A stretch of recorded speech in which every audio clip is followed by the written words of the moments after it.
आदि विशेष वर्ग। मैं आपके सामने ये गलत बयानी नहीं करना चाहता हूं आज की स्टेज पे कि यही ज्योतिर्लिंग आदि विशेष वर्ग है कि नहीं है, पर मैं ये बात जरूर कहना चाहता हूं जो मैंने अपनी नजरों से देखा है कि वो शिवलिंग है। और हमने उसी समय निर्णय कर लिया कि शिवलिंग को हम आज इसके बाद इसके ऊपर हम वजू नहीं होने देंगे। हम माननीय सिविल जज सीनियर डिवीजन के सामने गए, मैंने वहां पे प्रार्थना दी, प्रेयर की कि उस वजू एरिया को सील किया जाए। माननीय सिविल जज सीनियर डिवीजन ने उस प्रार्थना को मानते हुए ऑर्डर 39 रूल 3 के तहत x party interim order pass करके उस वजू एरिया को सील करने का काम किया, क्योंकि वो एक बहुत इंपॉर्टेंट केस प्रॉपर्टी है जिसके आधार पे काशी विश्वनाथ का एक केस एक बहुत इंपॉर्टेंट फैक्टर है जिसमें वन ऑफ द एक इंपॉर्टेंट एविडेंसेस होंगे और उसको डिस्ट्रॉय करने की सारी कोशिश की जा सकती है। इन सारी चीजों को देखते हुए माननीय सिविल जज सीनियर डिवीजन साहब ने उस एरिया को सील किया। सुप्रीम कोर्ट ने 17 मई के ऑर्डर से उस सीलिंग के ऑर्डर को कंटिन्यू रखा। अभी जैसा कि आप जानते हैं कि 11 नवंबर को सुप्रीम कोर्ट ने उस इंटरिम ऑर्डर को दोबारा कंटिन्यू किया टिल फर्दर ऑर्डर्स। और आज की स्थिति यह है कि वहां पे जो शिवलिंग का एरिया है जहां पे हमें शिवलिंग बरामद हुआ कमीशन की कार्रवाई के दौरान, वो सील्ड है, उसमें कोई वजू नहीं हो रहा है। और अब आगे हमें उसके दर्शन पूजा के अधिकार के लिए अपनी लीगल लड़ाई लड़नी है।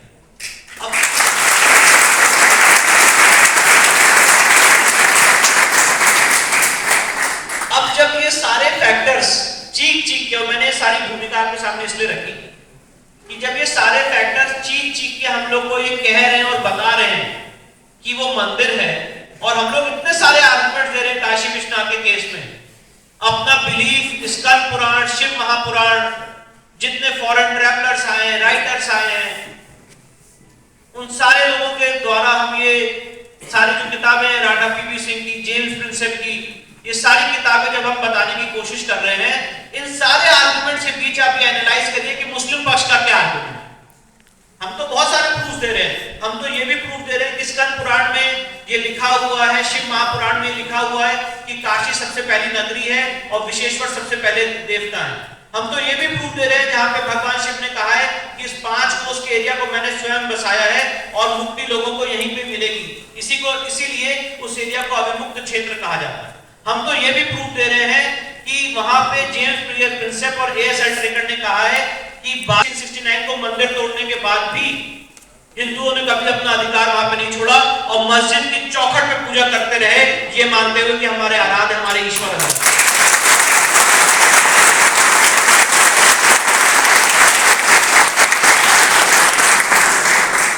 हम तो 1809 के डिस्ट्रिक्ट मजिस्ट्रेट वॉटसन का भी प्रूफ दे रहे हैं जहां पे डिस्ट्रिक्ट मजिस्ट्रेट वॉटसन ने कहा है कि ये जगह हिंदुओं को सौंप दीजिए।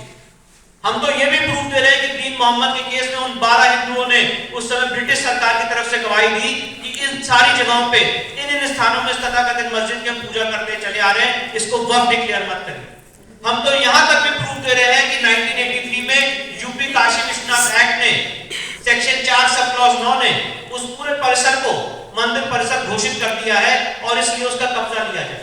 हम तो ये सारे प्रूफ दे रहे हैं, पर सवाल यह है कि आज मुस्लिम साइड का केस क्या है, इस तरफ एनालाइज करने की भी कोशिश, क्योंकि इस कॉलोनियल लीगल सिस्टम में जब भी एक सत्य और न्याय की लड़ाई लड़ी जाती है तो सवाल जो सत्य और न्याय की लड़ाई लड़ रहा है उनसे तो पूछे जाते हैं, पर जो उस चीज को डिफेंड कर रहा है, झूठ को डिफेंड कर रहा है, उसके पास क्या तर्क है? तो सबसे पहला तर्क आता है प्लेसेस ऑफ वर्शिप एक्ट। और प्लेसेस ऑफ वर्शिप एक्ट का आर्गुमेंट क्या है? पहले बात तो मैं आपको ये बताना चाहता हूं, काशी के केस में एक सिविल सूट दायर किया गया था 1991 में। उस सिविल सूट का नंबर है सिविल सूट नंबर 610 ऑफ 1991। और जब वो सिविल सूट दायर किया गया था, मैं आपके सामने ऑन रिकॉर्ड ये बात कहना चाहता हूं, 30 साल से वो सिविल सूट इसी कश्मकश में आगे नहीं बढ़ पाया, एविडेंस की स्टेज तक में नहीं आ पाया, सिर्फ इसी कश्मकश में कि प्लेसेस ऑफ वर्शिप एक्ट से बाधित है। इनिशियली 9 ऑफ सीपीसी में सिविल सूट को रिजेक्ट किया, उसके अगेंस्ट हिंदू साइड ने अपनी रिवीजन फाइल किया डिस्ट्रिक्ट जज साहब के सामने। डिस्ट्रिक्ट जज साहब ने कहा कि नहीं, धार्मिक स्वरूप तय करना जरूरी है, और अभी मैं उस बात पे आऊंगा कि धार्मिक स्वरूप का क्या मतलब होता है। इसके बाद मस्जिद कमेटी ने उसको इलाहाबाद हाईकोर्ट में 1997 में चैलेंज किया, और 1997 से आज तक इलाहाबाद हाईकोर्ट में वो केस पेंडिंग है, अभी भी उसमें फैसला नहीं आया। और हमने जब इसमें केस फाइल किया तो प्लेसेस ऑफ वर्शिप एक्ट को कैसे काउंटर किया और प्लेसेस ऑफ वर्शिप एक्ट की कमर तोड़ने का जो काम किया है, वो एक लीगल इंटरप्रिटेशन है मेरी आज के इस आपके साथ संवाद का, और दूसरा लीगल इंटरप्रिटेशन है कि प्लेसेस ऑफ वर्शिप एक्ट किस तरह से एक नैरेटिव के तहत इस देश में चल रहा है। और जो लोग प्लेसेस ऑफ वर्शिप एक्ट की बात करते हैं, जो बैरिस्टर भी हैं, काफी रिनाउंड बैरिस्टर्स हैं, वो प्लेसेस ऑफ वर्शिप एक्ट को बिना देखे हुए, बिना अध्ययन किए हुए, सिर्फ एक नैरेटिव में लोगों को गुमराह करने का काम कर रहे हैं कि प्लेसेस ऑफ वर्शिप एक्ट लोगों को रेस्टोरेशन का राइट छीनता है। मैं बात ज्यादा आगे नहीं बोल पाऊंगा क्योंकि पहले मैं अपने सीनियर और इंडिया के additional solicitor general Vikram Banerjee साहब का स्वागत करना चाहता हूं। यहाँ पे वो आए।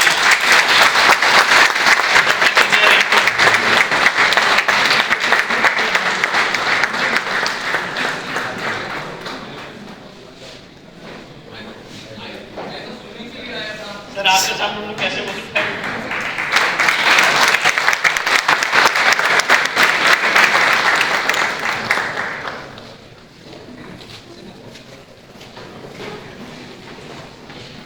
जब प्लेसेस ऑफ वर्शिप एक्ट का हम लोगों ने अध्ययन किया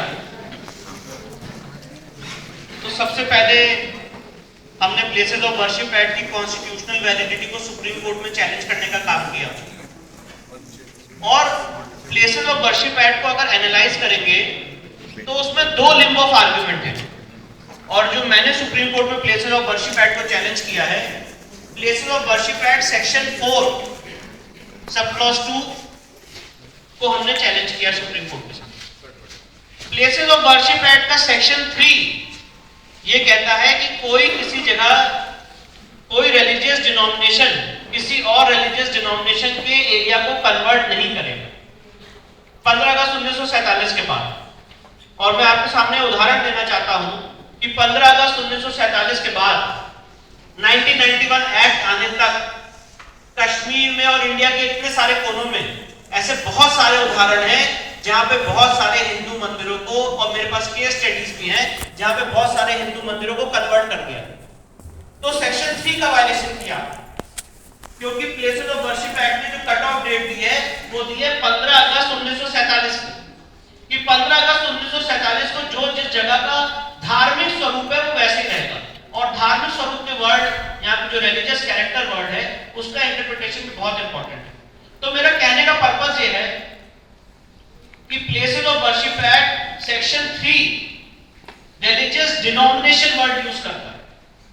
रिलीजियस डिनोमिनेशन मतलब जैसे अगर कोई जगह एक शिव मंदिर है और अगर आप उसको एक विष्णु मंदिर में या उसको आप किसी और हिंदू धर्म के मंदिर में कन्वर्ट करना चाहते हैं तो वो भी सेक्शन 3 से बाहर है, क्योंकि that's a religious denomination of a Shaivite or of a Vaishnavite or of a Sai Baba bhakt कि आप उसका कैरेक्टर वैसे ही इंटैक्ट रखें। इसलिए problem places of worship act में सेक्शन 3 में नहीं है जहां पे रिलीजियस डिनोमिनेशन वर्ड यूज्ड है। Problem places of worship act में सेक्शन 4 में है और स्पेसिफिकली सेक्शन 4 सब क्लॉज 2 में है, क्योंकि सेक्शन 4 सब क्लॉज 2 ये शब्द प्रयोग करता है जो लोगों का कोर्ट जाने का अधिकार, जुडिशियल रिव्यू का अधिकार छीनता है। और उसमें बात लिखी हुई है कि अगर आप लोग कोर्ट जाना चाहते हैं और राइट ऑफ रेस्टोरेशन मांगते हैं तो 15 अगस्त 1947 के बाद आप कोर्ट नहीं जा सकते हैं। और जो भी सूट्स हैं, चाहे वो सूट की स्टेज पे हो, अपील की स्टेज पे हो, रिवीजन की स्टेज पे हो, वो सारी चीजें अवेट करते हैं। तो ये, और इसीलिए राम मंदिर को सेक्शन 5 में एग्जेम्प्ट किया गया। तो ये जो सेक्शन है 4 सब क्लॉज 2, ये एक प्रॉब्लमेटिक सेक्शन है और ये एक तरह का एक लीगल मिसनोमर और एक तरह का एक नैरेटिव को आगे बढ़ाने का काम कर रहा है। और इसको तोड़ने का जो उपाय है वो हमने बनारस की सिविल अदालत में उसको हमने आर्ग्यू किया और डिस्ट्रिक्ट जज ऑफ वाराणसी ने 12 सितंबर 2022 को ये होल्ड किया कि ज्ञान व्यापी के केस में places of worship act apply नहीं होगा।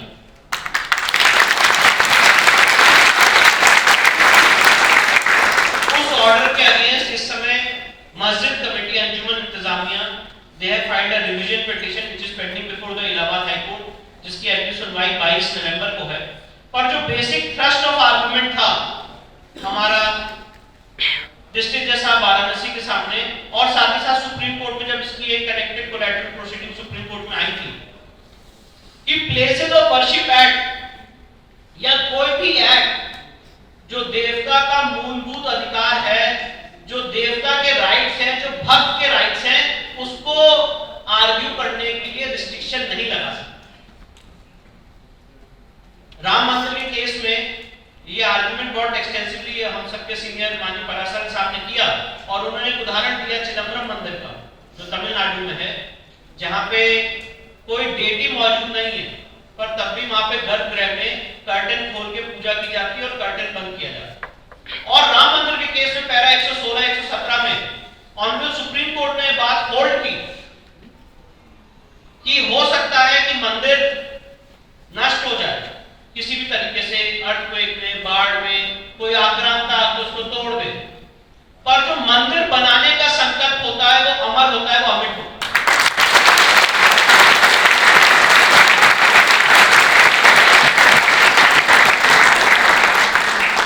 जो आदमी संकल्प लेता है कि आज इस जगह में अपनी संपत्ति, मंदिर की संपत्ति को दान करता हूं और मैं संकल्प लेता हूं, जो लीगल ऑब्लिगेशन है, जो लीगल वाव है, उसको सुप्रीम कोर्ट ने लीगल एंटिटी माना। Just like company, just like ship. आज शिप एक लिविंग एंटिटी नहीं है, कंपनी एक लिविंग एंटिटी नहीं, पर हमने कंसेप्ट समझा है कि डायरेक्टर्स मे कम और may go but the company will go on. उसी तरह से जो एक भक्त ने अपने ईश्वर को एक संपत्ति दान की है और मंदिर बनाने का संकल्प किया है, वो संकल्प अमर है, अमिट है और उसकी लीगल ऑब्लिगेशन।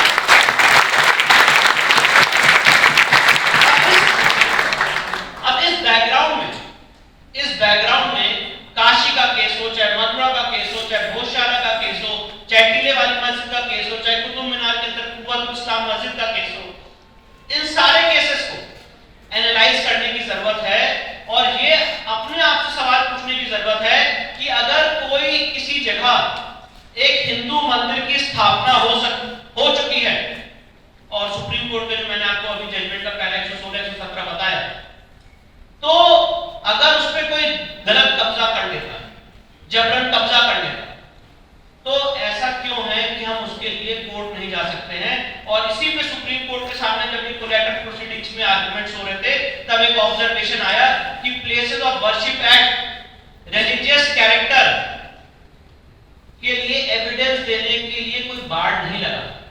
मतलब ये हुआ कि अगर आज मैं ये बताने की कोशिश कर रहा हूं कि ज्ञानव्यापी मस्जिद नहीं है, वो एक हिंदू परिसर, हिंदू मंदिर का भग्नावशेष है और वो एक हिंदू मंदिर का परिसर है, तो मुझे क्या-क्या आर्गुमेंट्स करने के लिए लेवरेज मिलता है, मुझे क्या-क्या आर्गुमेंट्स करने के लिए राइट मिलता है। सबसे पहला लेवरेज मिलता है ये आर्गुमेंट करने का कि वहां पे मेरा शास्त्रिक महत्व है, शास्त्रिक नियम है उस जगह, जो शिव महापुराण, स्कंद पुराण में जैसा कि मैंने अभी आपको पहले बताया लिखा हुआ। मुझे ये आर्गुमेंट मिलता है करने का कि उस जगह पे हिंदुओं का, और वो एविडेंस देने का मौका मिलता है कि उस जगह हिंदुओं का कंटिन्यूअस बिलीफ, फेथ और आस्था टाइम इमेमोरियल से और आज तक चलती चली आ रही है। मुझे ये आर्गुमेंट करने का लेवरेज मिलता है कि वहां पे जो हमने पाया कमीशन की कार्रवाई के दौरान, वो फाउंडेन नहीं है, वो शिवलिंग है। मुझे ये आर्गुमेंट करने का लेवरेज मिलता है कि वो शिवलिंग की एएसआई द्वारा जांच कराई जाए। मुझे ये एविडेंस देने का लेवरेज मिलता है कि मैं सारी हिस्टोरिकल बुक्स, जिसकी section 57 of Indian evidence act में एक हिस्टोरिकल वैल्यू है, वो सारी बुक्स और ट्रैवल अकाउंट्स कोर्ट के सामने पेश कर सकूं। और उसके बाद जब ये सारे आर्गुमेंट्स मैं कोर्ट के सामने एस्टैब्लिश कर दूंगा और प्रूफ टू द हिट कर दूंगा कि नहीं, ये एक हिंदू मंदिर है और इसका धार्मिक स्वरूप एक हिंदू मंदिर का है, तो वहां पे places of worship act apply नहीं होगा।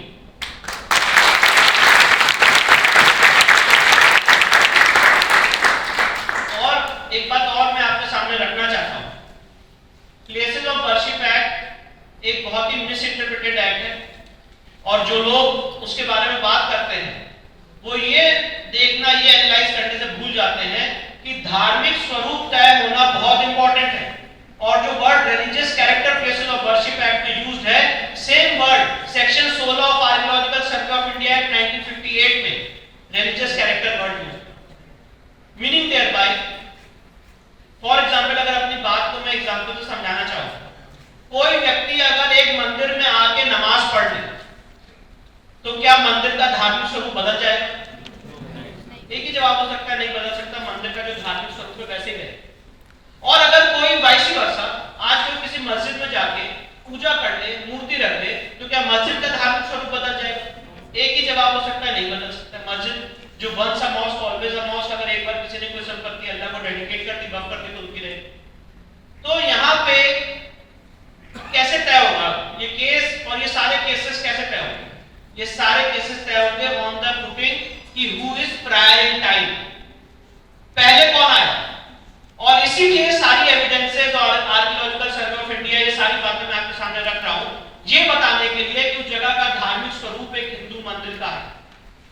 और प्लेसेस ऑफ वर्शिप एक्ट का जो पहली वो सेक्शन 4 सब क्लॉज 2 जो लोगों को कोर्ट जाने का अधिकार छीनता है और जुडिशियल रिव्यू का जो उसने छीनने का अधिकार लिया है, उन सारे केसेस को, वो सारी प्रोसीडिंग्स को जो अवेट हुई हैं, उसका वो वाला पार्ट अनकॉन्स्टिट्यूशनल है, ऐसा हमारा एक लीगल आर्गुमेंट है। और इस लीगल आर्गुमेंट को that has found favour with the honourable court district जज ऑफ वाराणसी। और ऐसा ही एक जजमेंट डिस्ट्रिक्ट जज वाराणसी का पहले भी आया था 1997 में, जो इस समय रिवीजन पिटीशन में इलाहाबाद हाई कोर्ट के सामने पेंडिंग है। क्योंकि सबसे मूलभूत सवाल यह है कि अगर किसी जगह एक मंदिर की, आप इस बात, और मैं इसके बाद अपने सेकंड टॉपिक पे आ रहा हूं कि अगर किसी जगह किसी मंदिर की स्थापना हुई है तो इस्लामिक लॉ तो ये कहता है कि वंस अबव ऑलवेज अबव।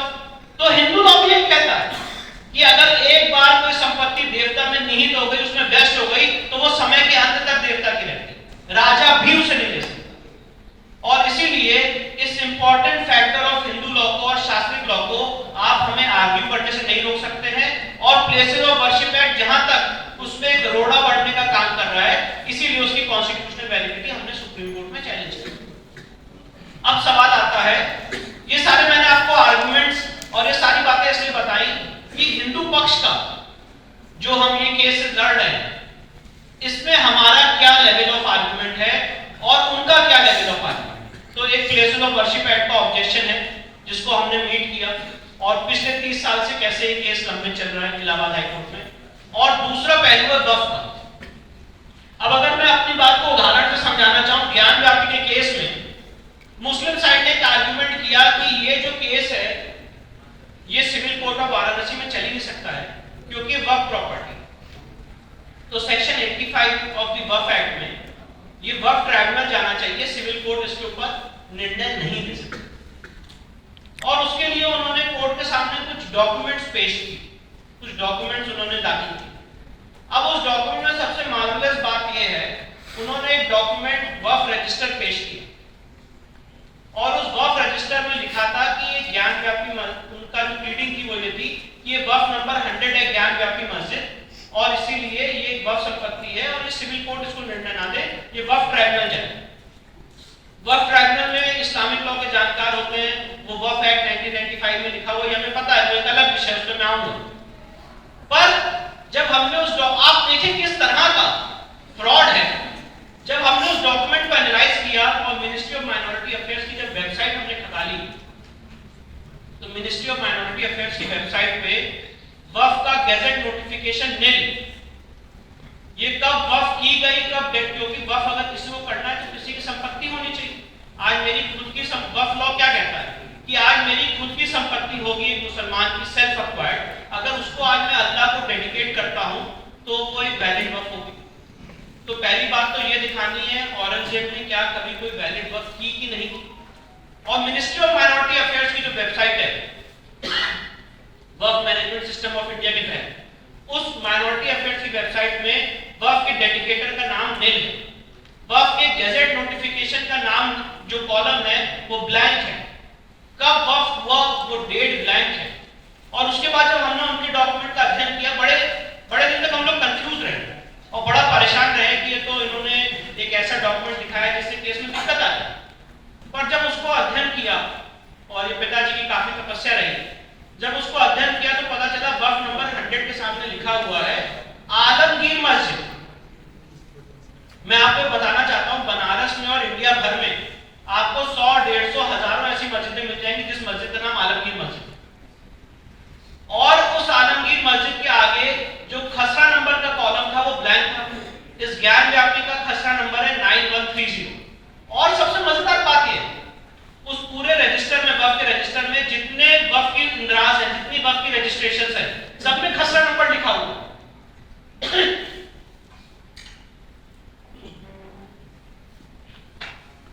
सिर्फ वक्फ नंबर 100 के सामने खसरा नंबर नहीं लिखा, और लिखा है आलमगीर मस्जिद। बिंदु माधव मंदिर को जो तोड़ के वहां पे मस्जिद बनाई गई है, उसको भी आलमगीर मस्जिद कहते हैं। लखनऊ में ऐसी बहुत सारी मस्जिदें हैं जिसको आलमगीर मस्जिद कहते हैं।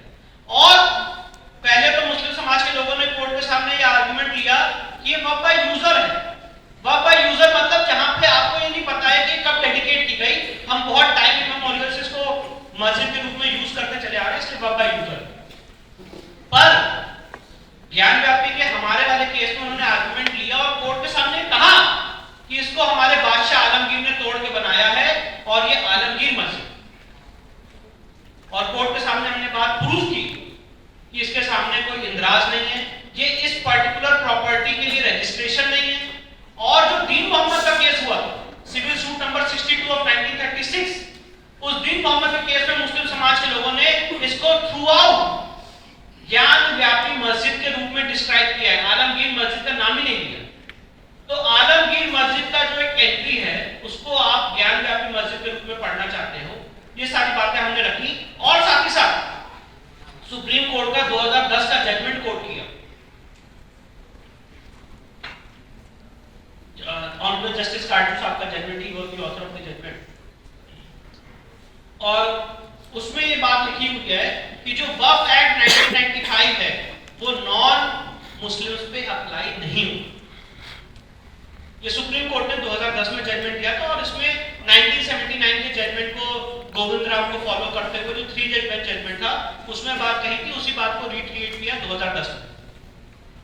तो इसी आधार पे जो वक्फ का आर्गुमेंट था वो रिजेक्ट किया गया 12 सितंबर के ऑर्डर से, और वो इस समय माननीय इलाहाबाद हाईकोर्ट के सामने।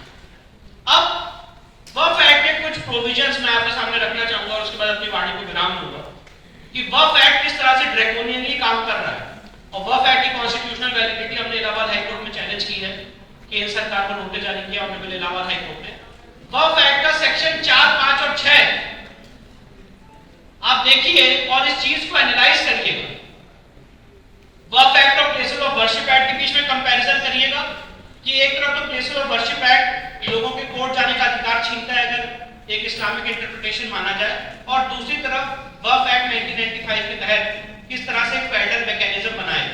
मैं आज आपके माध्यम से पूछना चाहता हूं कि क्या किसी हिंदू मंदिर के लिए या किसी ईसाई के लिए या किसी जैन के लिए या बुद्ध के लिए, उनके मंदिरों के लिए या उनकी संपत्ति के लिए कोई सर्वे होता है?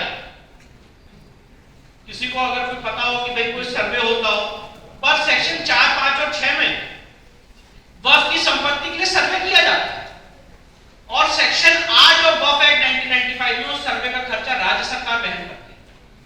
मतलब वो आर्टिकल 27 में जो टैक्स पेयर का पैसा है उसका डायरेक्ट वायलेशन है आर्टिकल 27, पर वक्फ का जितना ये सेटअप है उसका सर्वे किया जाता है और सर्वे का खर्चा राज्य सरकार वहन करती है। और सबसे बड़ी बदमाशी मैं आपको बताना चाहता हूं, सेक्शन 6 ऑफ वक्फ एक्ट में उससे पहले 2013 से पहले वहां पे वर्ड यूज था पर्सन इंटरेस्टेड। पर्सन इंटरेस्टेड मतलब अगर वो शिया वक्फ है, सुन्नी वक्फ है, उसकी अगर कोई झगड़ा है तो बेसिकली जो वक्फ एक्ट 1995 बना था वो झगड़े को सॉर्ट आउट करने के बना था कि अगर कोई पर्टिकुलर प्रॉपर्टी शिया वक्फ है कि सुन्नी वक्फ है। और जिसपे ये जजमेंट आया था मैंने आपको बताया 2010 का, जिसमें सुप्रीम कोर्ट ने कहा कि वक्फ एक्ट 1995 नॉन मुस्लिम्स पे अप्लाई नहीं होता। पर कांग्रेस गवर्नमेंट ने उसमें एक बदमाशी की सेक्शन 6 में, और उस पर्सन इंटरेस्टेड वर्ड को अमेंड करके पर्सन एग्रीव्ड कर दिया। और 2019 में जस्टिस अशोक भूषण साहब का जजमेंट आया जिसमें बात कही गई कि पर्सन एग्रीव्ड की परिभाषा में नॉन मुस्लिम्स भी आते हैं। इसीलिए सेक्शन 6 में जो पर्सन एग्रीव्ड वर्ड है उसकी कॉन्स्टिट्यूशनल वैलिडिटी मैंने चैलेंज की है।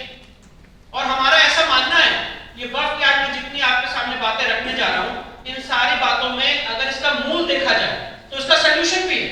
सॉल्यूशन एक है, और जो मुझे लगता है कि सारे लोग उससे एग्री करेंगे। एक सॉल्यूशन है, केंद्र सरकार एक छोटा सा अमेंडमेंट करते वक्फ एक्ट कि वक्फ एक्ट 1995 नॉन मुस्लिम्स पे अप्लाई नहीं होता।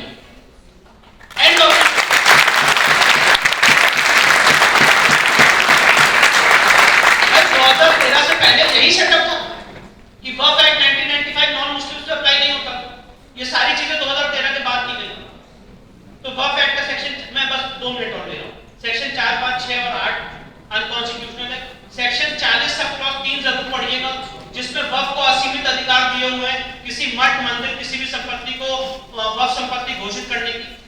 सेक्शन 53 और 54 में अगर कोई वक्फ संपत्ति कब्जा कर लेता है तो राज्य सरकार को वो ऑर्डर कर सकते हैं उनको इंक्रोचमेंट को हटाने का।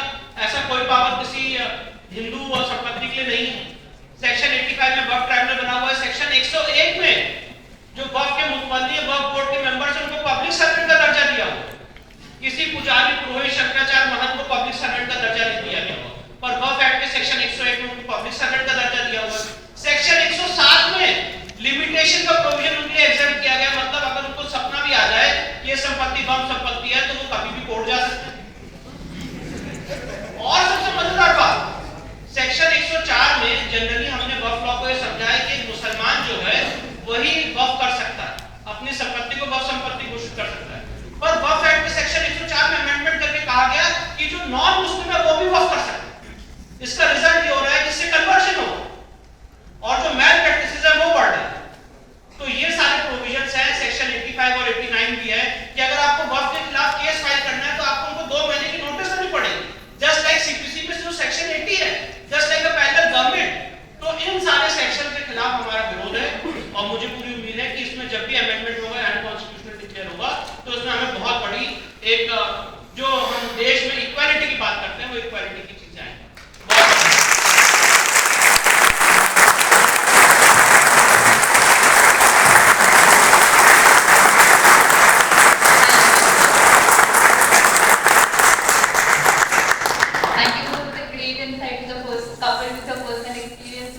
Really enlightening. Thank you.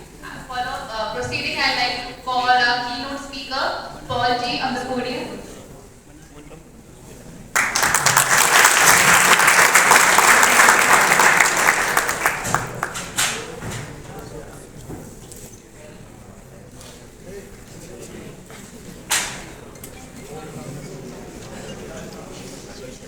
Well, firstly, thanks for having me here today. Just expected to be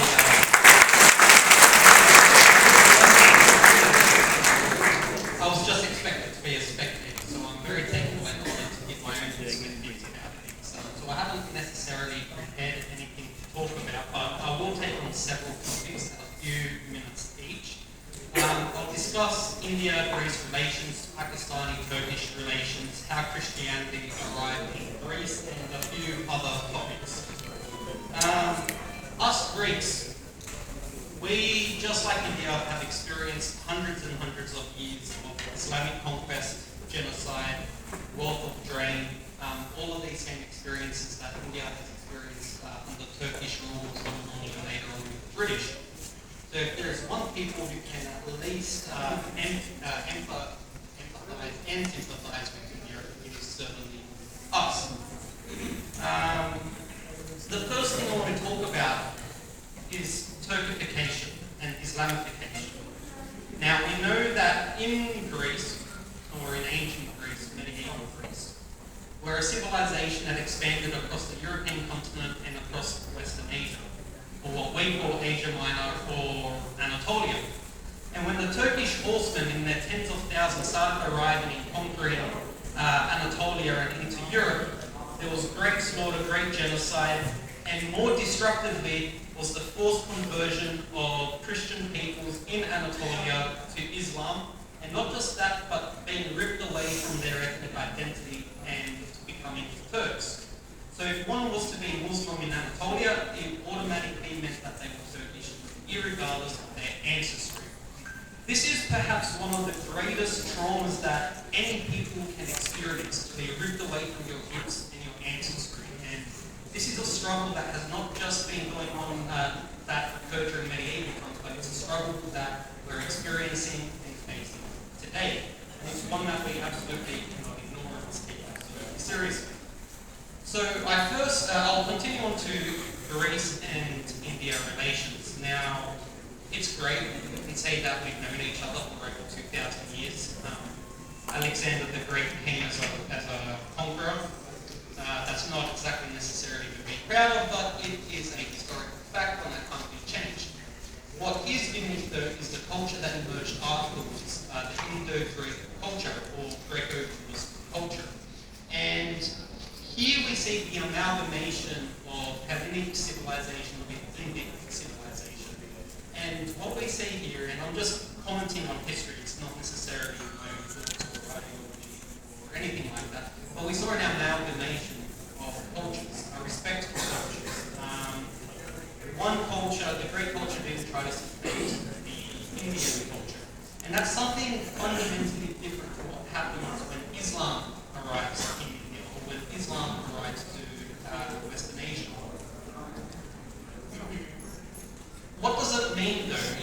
It's fine for us to say that we've had a relationship for 2,200 years. So what? What does that mean today? You know, we can pat ourselves on the back. Great. So what? While we've been congratulating ourselves on this deep history, Turkey and Pakistan have been fostering deeper and deeper relations. And this has forced Greece, and it shouldn't have been this factor that brought Greece closer to India. What we see with the Turks and the Pakistanis at the moment, as well with the Azerbaijanis, and they describe themselves as Greek brothers or effectively as brothers, is that they are closely coordinating together with they're closely cooperating together to displant and to pressurize India, especially over Kashmir. And for the Turks, it's because they've got a greater outlook on the world. It's not necessarily neo-Ottoman. The Ottoman Empire never reached India, actually. You know, it was quite limited towards Western Asia and Europe. What we see under Erdogan is a pan-Turkic ideology to encapsulate all the Turks of Central Asia and Western Asia together, as well as neo-Ottomanism. So it's a sort of syncretic ideology. And what Erdogan has is a view of a greater Turkestan that reaches from Europe all the way to Kashmir. And in this way, we see that the Pakistanis themselves are going through another identity transformation. So we know that when they first emerged, they wanted to reject their Hindu ancestors. And they concocted a story that perhaps the Arabs, perhaps the Persians, today we're hearing that they're perhaps Turks, and I'm sure soon enough we'll hear that they're Chinese. And this is another example of the deep trauma of what Islamification and Turkification has had on indigenous peoples. It's not just a rejection of their own roots, but it's an extreme hostility towards them. So when we look at Turkey today, I said that there's only tens of thousands of Turkish horsemen rode into Anatolia, Western Asia, when I took it over from the indigenous peoples. But the indigenous peoples numbered in their millions. So what happened to these people? Why is Turkey 80 million people today, 85 million people today, when there was only tens of thousands of horsemen that came from Central Asia? Effectively, there was forced conversion, as I mentioned, there was forced Islamification. And this is where Pakistan and Turkey also have a lot of similarities with each other, where they've got this identity crisis and they're forced into each other so that they